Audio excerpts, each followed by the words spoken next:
Chapter 8. Now Elisha had said to the woman whose son he had restored to life, "Go away with your family and stay for a while wherever you can, because the Lord has decreed a famine in the land that will last 7 years. The woman proceeded to do as the man of God said. She and her family went away and stayed in the land of the Philistines 7 years. At the end of the 7 years, she came back from the land of the Philistines and went to the king to beg for her house and land. The king was talking to Gehazi, the servant of the man of God, and had said, "Tell me about all the great things Elisha has done." Just as Gehazi was telling the king how Elisha had restored the dead to life, the woman whose son Elisha had brought back to life came to beg the king for her house and land. Gehazi said, "This is the woman, my lord the king, and this is her son, whom Elisha restored to life." The king asked the woman about it, and she told him. Then he assigned an official to her case, and said to him, "Give back everything that belonged to her, including all the income from her land from the day she left the country until now." Elijah went to Damascus, and Ben-Hadad, king of Aram, was ill. When the king was told, "The man of God has come all the way up here," he said to Hazael, "Take a gift with you, and go to meet the man of God. Consult the Lord through him. Ask him, 'Will I recover from this illness?'" Hazael went to meet Elisha, taking with him, as a gift, 40 camel loads of all the finest wares of Damascus.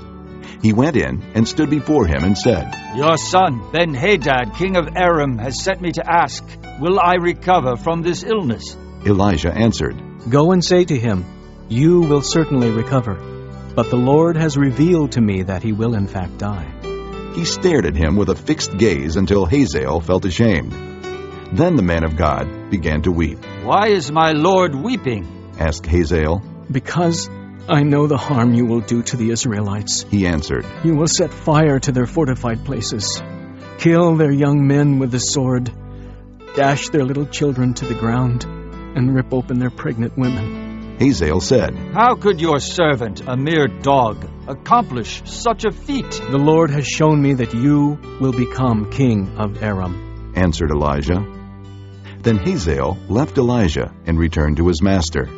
When Ben-Hadad asked, "What did Elisha say to you?" Hazael replied, "He told me that you would certainly recover." But the next day he took a thick cloth, soaked it in water, and spread it over the king's face, so that he died.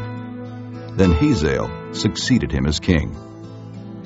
In the 5th year of Joram, son of Ahab, king of Israel, when Jehoshaphat was king of Judah, Jehoram, son of Jehoshaphat, began his reign as king of Judah. He was 32 years old when he became king, and he reigned in Jerusalem 8 years. He walked in the ways of the kings of Israel, as the house of Ahab had done, for he married a daughter of Ahab.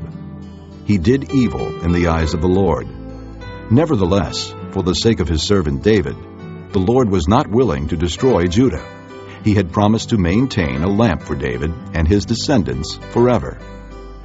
In the time of Jehoram, Edom rebelled against Judah and set up its own king.